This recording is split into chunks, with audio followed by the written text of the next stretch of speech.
नमस्कार। हमारा सीरीज चल रहा था जे टेट 2026 का, जिसमें हम 6 to 8 यानी पेपर 2 को हम कवर कर रहे थे। ठीक है।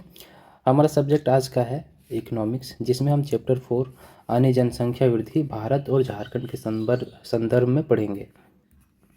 इससे पहले हमारा 3 वीडियो आ चुका है ना, जिसमें से हमने पहला देखा था जीविका का साधन, व्यावसायिक क्रिया, मुद्रा एवं विनिमय। ठीक है। तो आज हमारा चौथा चैप्टर है जनसंख्या वृद्धि। ठीक है। इसके बाद बाकी का चैप्टर जो है जल्द कवर कर दिया जाएगा। ठीक है।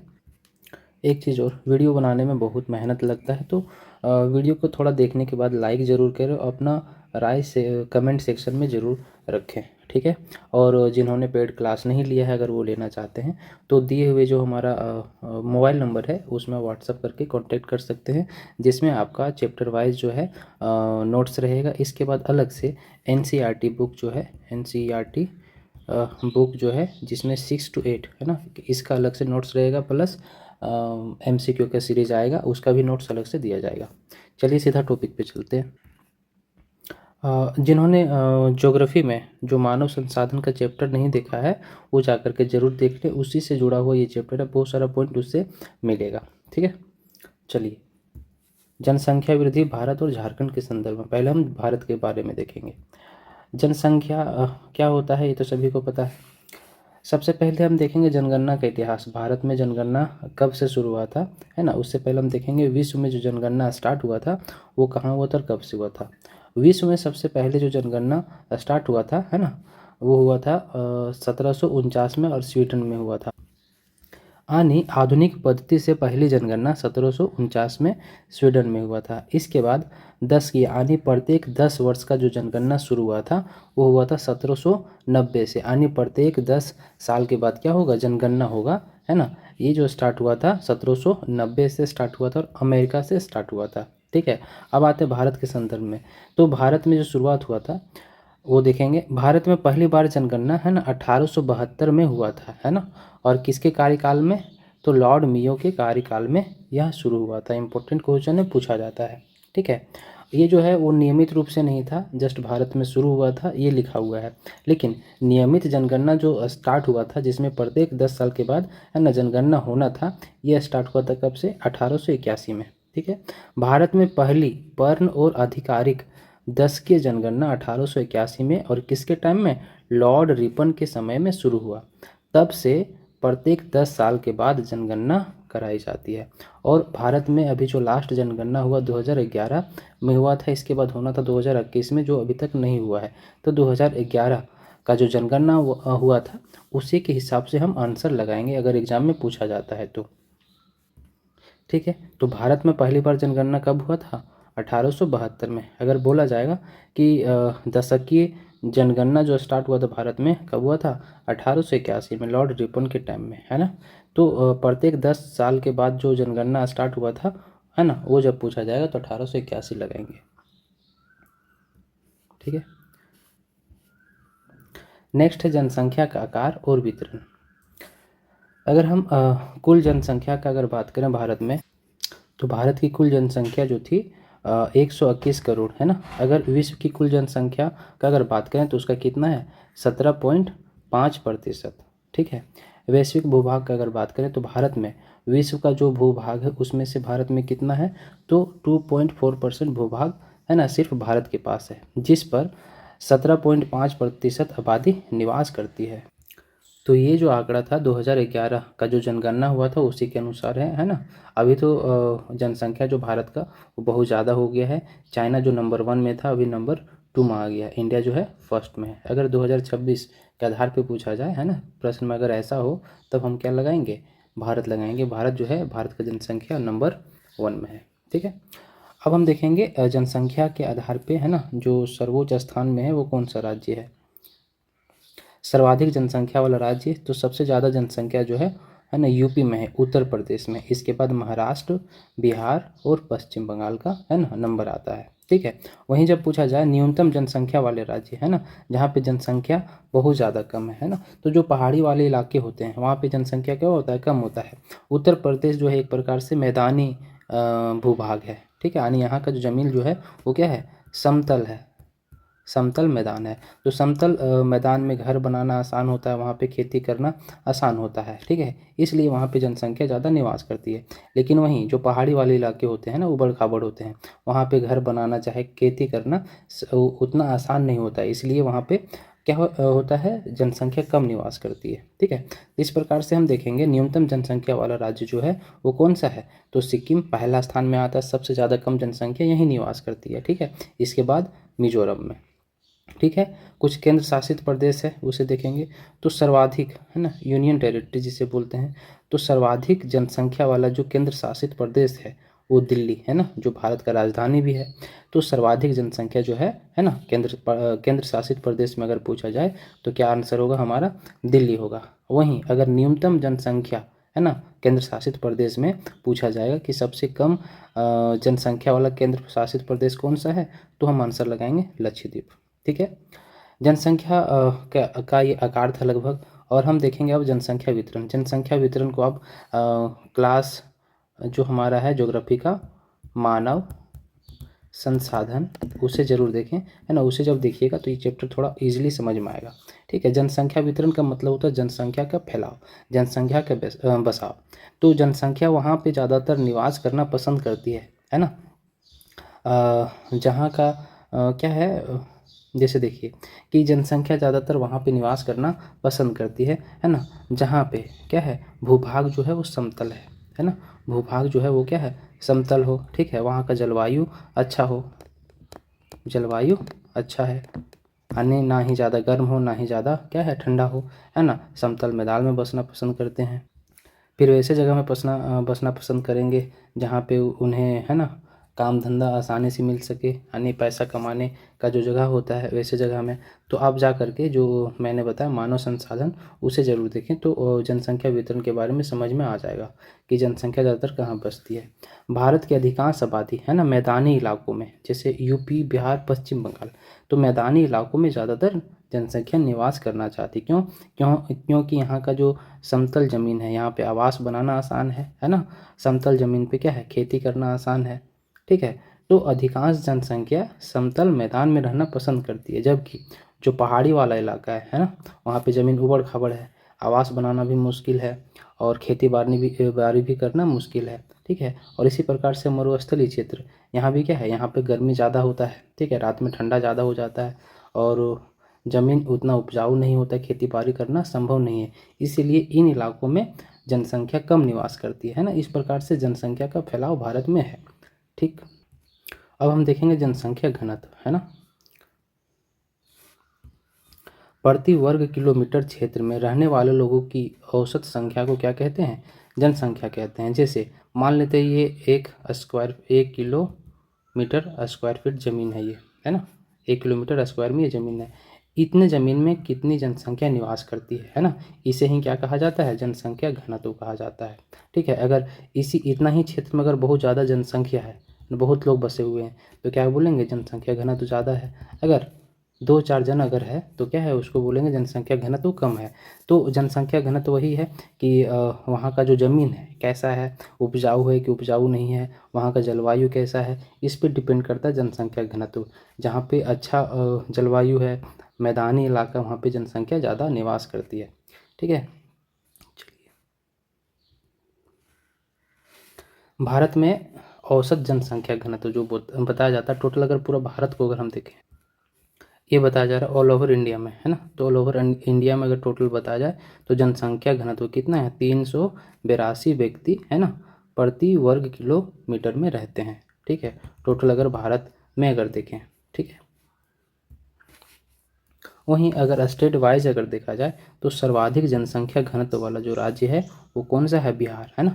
बिहार में अगर देखेंगे तो सबसे ज़्यादा जनसंख्या घनत्व है, ठीक है। पॉपुलेशन अगर देखा जाए तो सबसे ज़्यादा पॉपुलेशन यानी जनसंख्या कहाँ है, यूपी में है, लेकिन जनसंख्या घनत्व, ठीक है, यानी इतना ज़मीन में सबसे ज़्यादा लोग बसे हुए हैं, ठीक है। तो जनसंख्या घनत्व में सबसे ज़्यादा कौन सा, बिहार, ठीक है, यानी 1 किलोमीटर स्क्वायर में 1106 लोग रहते हैं। अगर इसके बाद अगर बोला जाए दूसरा नंबर में कौन सा राज्य आता है, तो पश्चिम बंगाल का स्थान आता है ना। 1 किलोमीटर स्क्वायर में कितने लोग, 1028, ठीक है। सबसे न्यूनतम जनसंख्या घनत्व है ना, यानी जो पहाड़ी इलाके होंगे वहाँ पे तो अरुणाचल प्रदेश में, है ना। 1 किलोमीटर स्क्वायर में लगभग कितने लोग रहते हैं, तो 17 लोग, ठीक है। तो ये हमने राज्य में देखा सर्वाधिक जनसंख्या घनत्व और न्यूनतम जनसंख्या घनत्व। अगर केंद्र शासित प्रदेश में पूछा जाएगा तो सबसे ज़्यादा जो है वो कहाँ पे है, दिल्ली में है, और सबसे कम जो है अंडमान निकोबार जो द्वीप समूह है वहाँ पे हमारा सबसे कम जनसंख्या घनत्व है, अगर केंद्र शासित प्रदेश यानी यूनियन टेरिटरी के संदर्भ में पूछा जाए तो। नेक्स्ट टॉपिक हमारा जनसंख्या वृद्धि का मुख्य कारण क्या है ना। किस कारण से जनसंख्या क्या है, जनसंख्या में वृद्धि हो रहा है, ठीक है। एक चीज़ समझेंगे कि जनसंख्या का जो वृद्धि होता है, अगर जन्म है ना, जन्म अधिक हो रहा है और मृत्यु मृत्यु जो है वो कम हो रहा है, यानी जन्म दर ज़्यादा है और मृत्यु दर क्या है, सॉरी, जन्म दर अगर अधिक है ना, ये अधिक का साइन है और ये कम का साइन है, और मृत्यु दर कम है, तो क्या होगा, जनसंख्या बढ़ेगा, ठीक है। तो सिंपल सा चीज़ है, चलिए देखते हैं जनसंख्या वृद्धि का मुख्य कारण क्या क्या है। तो पहला कारण है मृत्यु दर में भारी कमी, यानी आधुनिक चिकित्सा प्रणाली में देखेंगे अगर हम तो बहुत सारे वैक्सीन आया हुआ है, टीका आया हुआ है, महामारियों पर नियंत्रण के कारण औसत जीवन प्रत्याशा बढ़ी, यानी लोग अब ज़्यादा उम्र तक जीवित रहते हैं, जिससे क्या है मृत्यु दर में तेज़ी से गिरावट आया, यानी मृत्यु जो है अब कम हो रहा है। इसीलिए क्या है जनसंख्या जो है धीरे कम नहीं हो रहा, धीरे धीरे बढ़ रहा है, क्योंकि ये तो मृत्यु दर तो कम हुआ है, इसके साथ ही क्या है जन्म दर भी क्या है बढ़ा है। ग्रामीण क्षेत्रों में शिक्षा, जन्म दर क्यों ज़्यादा बढ़ता है, अशिक्षा के कारण, ठीक है। तो उम्र से पहले विवाह कर देना, है ना, तो जल्दी विवाह की प्रथा, चाहे धार्मिक या सामाजिक मान्यताओं के कारण जन्म दर को घटने में समय लगा, ठीक है। फिर क्या है जनसंख्या वृद्धि के कारण गरीबी और निरक्षरता, ठीक है। कई परिवारों में बच्चों को आर्थिक सहयोग यानी कमाई का जरिया के रूप में देखा जाता है, यानी समझा जाता है कि अगर ज़्यादा बच्चे होंगे है ना तो ज़्यादा वो कमा के लाएंगे, ठीक है, जिससे बड़े परिवारों की प्रवृत्ति को बढ़ावा मिला है, ठीक है। तीसरा पॉइंट है जनसंख्या वृद्धि का प्रवासन, ठीक है। पड़ोसी देशों से होने वाले अवैध या वैध प्रवासन से ने भी सीमावर्ती राज्यों की जनसंख्या वृद्धि को प्रभावित किया, यानी दूसरे देश से अगर कोई इलीगल तरीके से आकर के क्या है भारत में अगर बसता है तो भारत का जनसंख्या क्या है बढ़ जाएगा, ठीक है। जैसे हमने देखा था हाल ही फिलहाल में, जैसे बोला जाता है कि बांग्लादेश के कई लोग क्या है वेस्ट बंगाल में आके बस गए, है ना। चलिए ठीक है, इससे भी क्या होता है जनसंख्या में वृद्धि होता है। एक चीज़ और लीगल तरीके से भी आकर के बहुत कोई है ना भारत में ही बस जाते हैं। नेक्स्ट पॉइंट हमारा है भारत में जनसंख्या वृद्धि के 4 प्रावस्थाएं, है ना, 4 स्टेज बताए गए जिससे एग्जाम में प्रश्न पूछा जाता है। चलिए देखते हैं, पहला फेज है, दूसरा फेज है, तीसरा फेज और चौथा फेज है ना। तो भारत में 1901 से लेकर के अब तक की जनसंख्या वृद्धि को 4 स्पष्ट चरणों में बांटा जा सकता है, ठीक है। तो पहला चरण हमारा जो है वो फेज 1 है ना, 1901 से स्टार्ट होता है और 1921 तक रहता है ना। इसमें जो वृद्धि होता है वो अस्थिर वृद्धि होता है, ठीक है। इस अवधि में जन्म दर और मृत्यु दर दोनों बहुत ऊंचे रहते हैं, यानी जन्म भी ज़्यादा होता है, मृत्यु भी क्या होता है ज़्यादा होता है, ठीक है, जिससे वृद्धि दर अत्यंत धीमा रही, ठीक है, यानी जन्म भी ज़्यादा हो रहा था और मर भी ज़्यादा रहा था, यानी मृत्यु दर भी ज़्यादा था, तो इससे क्या है जो जनसंख्या वृद्धि है वो अत्यंत धीमा था। 1911 से 1921 यानी 10 वर्षों के अंतर को अगर देखें तो 1911 से 1921 के दौरान वृद्धि जो हुआ है इसे क्या कहा जाता है महान विभाजक वर्ष, ठीक है। बहुत इंपॉर्टेंट एग्जाम में बहुत बार पूछा गया है, ठीक है। 1911 से 1921 के दौरान जो वृद्धि हुआ है उसे क्या बोलते हैं महान विभाजक वर्ष कहा जाता है, ग्रेट डिवाइड ईयर, क्योंकि पूरे इतिहास में केवल इसी दशक यानी 1911 से 1921 में अगर देखेंगे तो 10 साल का अंतर है, तो इसी दशक के दौरान भारत की जनसंख्या बढ़ने के बजाय क्या हो गया नेगेटिव हो गया, यानी ऋणात्मक था, है ना, -0.31% है ना, इसीलिए इसे महान विभाजक वर्ष कहा जाता है, ठीक है। ये पूरे इतिहास में अगर देखा जाएगा तो पहली बार हुआ था ये, ठीक है।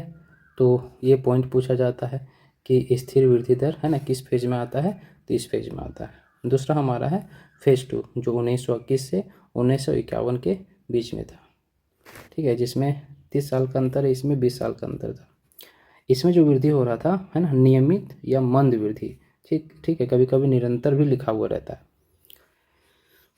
स्वास्थ्य सेवाओं में थोड़े सुधार के कारण मृत्यु दर में क्या हुआ, यहाँ कमी हुआ। यहाँ पे मृत्यु दर भी ज़्यादा था, जन्म दर भी ज़्यादा था, ठीक है। तो इसमें क्या है, स्वास्थ्य सेवाओं में थोड़े सुधार के कारण मृत्यु दर में कमी आई, जिससे जनसंख्या में निरंतर और स्थिर सुधार आया, ठीक है। फेज 2 का जो पॉइंट हम याद रखेंगे, मंद वृद्धि चाहे निरंतर चाहे नियमित वृद्धि, ठीक। फेज 3 में हम देखेंगे, फेज 3 है ना, इसे तीव्र वृद्धि या जनसंख्या विस्फोटक की अवधि माना जाता है। काफ़ी इंपॉर्टेंट, एग्जाम में पूछा गया है। स्वतंत्रता के बाद विकास कार्यों और स्वास्थ्य सेवाओं में भारी सुधार हुआ, है ना, जिससे क्या हुआ, मृत्यु दर में तीव्र गिरावट, ठीक है। मृत्यु दर एकदम बहुत कम हो गया, लेकिन जन्म दर उच्च बनी रही। इससे भारत में जनसंख्या विस्फोट का काल कहा जाता है ना, VVI है। इस समय जनसंख्या बहुत ज़्यादा बढ़ गया था। तीसरा फेज हमारा, चौथा फेज है ना, 1981 से है ना अभी तक जो चल रहा है 2026 यहाँ तक, है ना। तो यहाँ जो जनसंख्या है उसमें घटती वृद्धि दर से दिखाया गया है। तो घटती वृद्धि दर की अवधि जो कहा जाता है वो फेज 4 को कहा जाता है।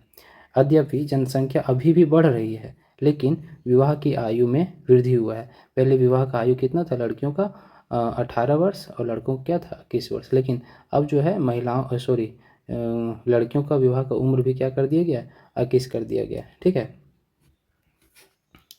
यानी शिक्षा और छोटे परिवार के प्रति जागरूकता के कारण वृद्धि दर की रफ्तार है ना धीरे धीरे कम हो रहा है। पहले की अपेक्षा अब जो वृद्धि दर थोड़ा है ना धीरे हुआ है। क्यों? क्योंकि शिक्षा का विस्तार हुआ है ना, सभी लोग जागरूक हो गए हैं। और विवाह का जो उम्र था, विवाह पहले जल्दी कर दिया जाता था, अब जो है वो कम कर दिया गया है। तो ये हमने 4 फेज देखा है ना, जनसंख्या वृद्धि के 4 प्रावस्था, जैसे एग्जाम में प्रश्न बार बार पूछा गया है, ठीक है। इसी को टेबल फॉर्म में आप याद रख सकते हैं, है ना, वही चीज़ लिखा हुआ है। 1921 1 से 1921 है ना, इसमें जन्म दर है ना और मृत्यु दर है ना, दोनों क्या रहता है, ज़्यादा रहता है। इसे महान विभाजक वर्ष के रूप में जाना जाता है। वही चीज़ है ना, याद करने के लिए आप इसे एक बार देख सकते हैं, शॉर्ट फॉर्म में लिखा हुआ है। यानी फेज 2 में मंद वृद्धि हुआ था। फेज 3 में क्या है, जनसंख्या विस्फोट का अवधि कहा जाता है, और इसे घटती दर से वृद्धि का अवधि कहा गया है, ठीक है। यहाँ बताया गया जन्म दर क्या था, मृत्यु दर क्या था, ठीक है। और ये जो घटती दर से हुआ था किसके कारण, साक्षरता के प्रभाव के कारण, ठीक। और यहाँ मृत्यु दर में कमी आया था तो स्वास्थ्य सुधार के कारण। सरकार ने जनसंख्या नियंत्रण करने के बहुत सारे उपाय निकाले हुए थे, है ना। तो देखेंगे इसे हम, सरकारी प्रयास और नियंत्रण के उपाय, है ना। तो पहला जो उपाय आया था, राष्ट्रीय जनसंख्या नीति 2000, ठीक है। नेशनल पॉपुलेशन है ना पॉलिसी 2000 में आया था। इसका दीर्घकालिक उद्देश्य था 2045 तक एक स्थिर आर्थिक विकास की आवश्यकताओं के अनुरूप जनसंख्या को स्थिर करना, ठीक है। इसका टारगेट जो था 2045 तक की जनसंख्या वृद्धि पे क्या है, थोड़ा सा है ना रोक लगाया जाएगा, जिसका टारगेट है 2045 तक। दूसरा जो पॉलिसी है, परिवार नियोजन कार्यक्रम, है ना। भारत दुनिया का पहला देश है जिसने 1952 में आधिकारिक परिवार नियोजन कार्यक्रम शुरू किया, ठीक है। वर्तमान में इसे मिशन परिवार विकास के जरिए अधिक प्रभावी बनाया जा रहा है, ठीक है। तीसरा है महिला सशक्तिकरण, ठीक है। लड़कियों को शिक्षा, विवाह की सही उम्र के प्रति जागरूकता, जैसे अब जो है लड़कियों की उम्र 21 साल कर दिया गया है। महिला स्वास्थ्य सुधारों का सीधा सकारात्मक असर प्रजनन दर को कम करने पर पड़ा है। यानी लड़कियों को शिक्षित किया जा रहा है, विवाह का सही उम्र जो है उसके प्रति लोगों को जागरूक किया जा रहा है, महिलाओं के स्वास्थ्य सुधार के प्रति भी ध्यान दिया जा रहा है। इस सब का सीधा जो सकारात्मक प्रभाव जो है प्रजनन दर को कम करने में काफ़ी मदद करता है, जिससे क्या है कि जनसंख्या पे कंट्रोल होता है, ठीक है। तो ये सारे पॉलिसी जो है सरकार द्वारा निकाले गए हैं ताकि जनसंख्या में कमी आए। जनसंख्या वृद्धि का प्रभाव क्या होगा, अगर जनसंख्या वृद्धि होगा तो उसका क्या इफेक्ट देखने को मिलेगा, है ना। तो 2 इफेक्ट है, सकारात्मक भी हो सकता है, नकारात्मक। सकारात्मक में क्या होगा कि भारत के पास इस समय युवा की सबसे बड़ी आबादी है। भारत में जो पॉपुलेशन है ना, उसमें से ज़्यादा जो है ना युवा का पॉपुलेशन ज़्यादा है। चाइना अगर देखेंगे तो चाइना का पॉपुलेशन ज़्यादा था, ठीक है, लेकिन उसमें जो है वो युवा कम थे, है ना, बूढ़े व्यक्ति ज़्यादा थे, ठीक है। तो भारत जो है युवाओं का देश कहा जाता है, इसमें अभी युवा का जनसंख्या ज़्यादा है ना। तो भारत के पास इस समय युवाओं की सबसे बड़ी आबादी है। यदि इन्हें सही शिक्षा और कौशल यानी स्किल डेवलपमेंट मिले तो यह देश की आर्थिक वृद्धि को अभूतपूर्व गति दे सकते हैं, ठीक है। यानी जनसंख्या ज़्यादा कोई दिक्कत नहीं, लेकिन यहाँ पे जनसंख्या ज़्यादा जो है वो युवाओं का, अगर उसे सही से शिक्षा दिया जाए, है ना, अच्छा से स्किल डेवलप किया जाए उनका, तो देश जो है ना, बहुत जल्द विकसित देशों में शामिल हो जाएगा, ठीक है।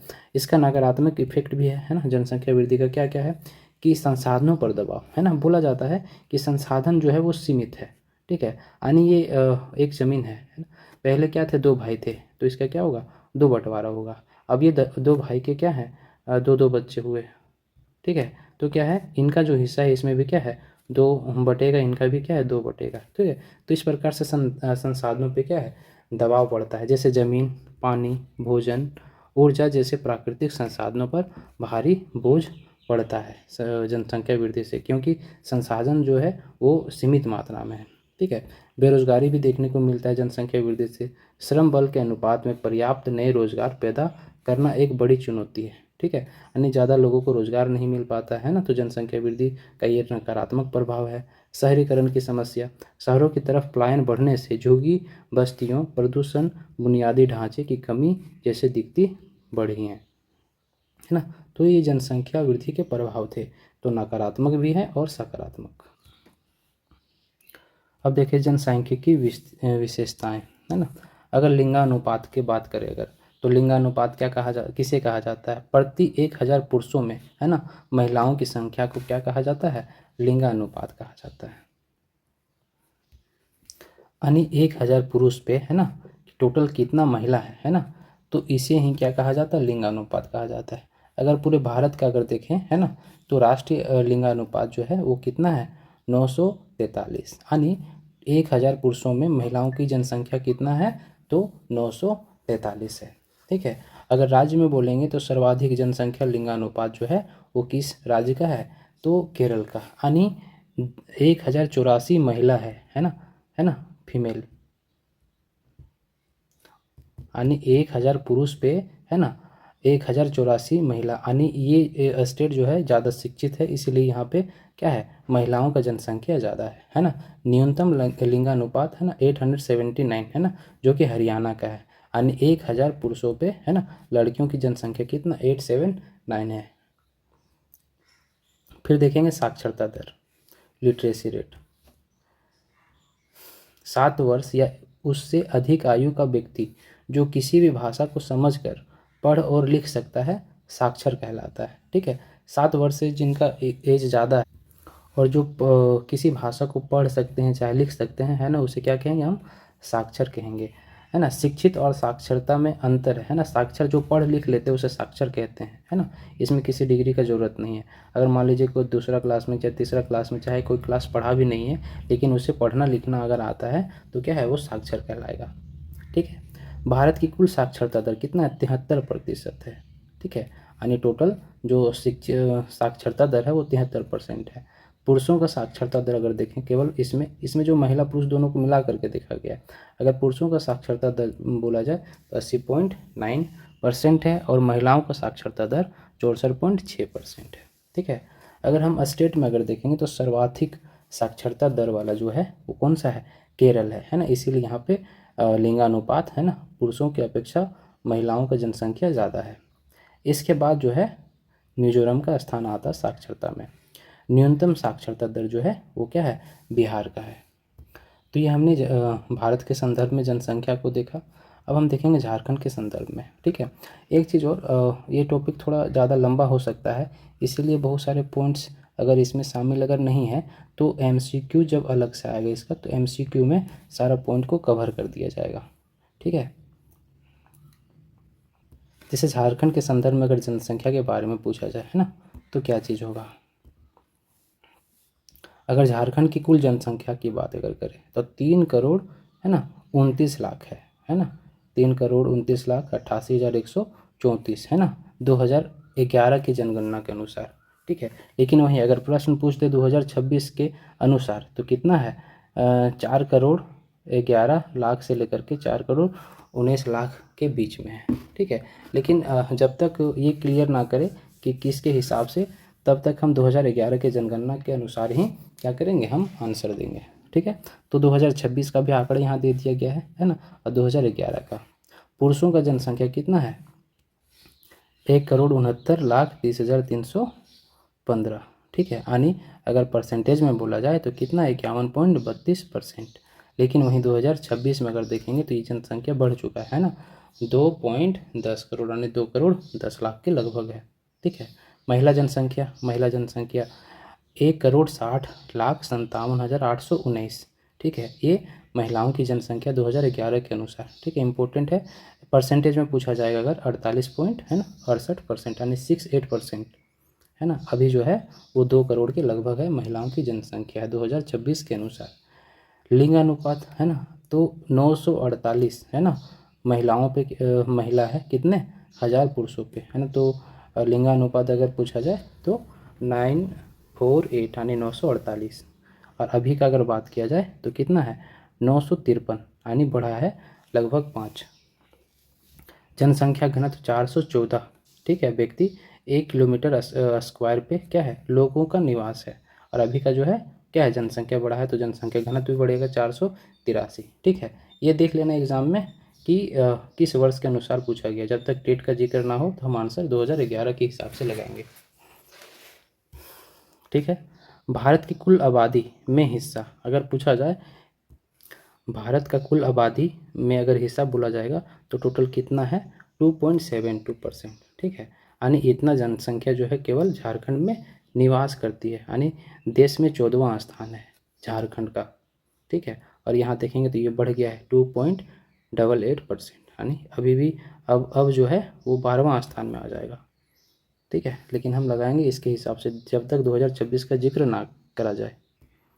ये सब और पॉइंट है ना, जिसे आप देख सकते हैं कितना कितना क्या है, वही सारा चीज़ लिखा हुआ था, डिटेल से और भी लिखा हुआ है।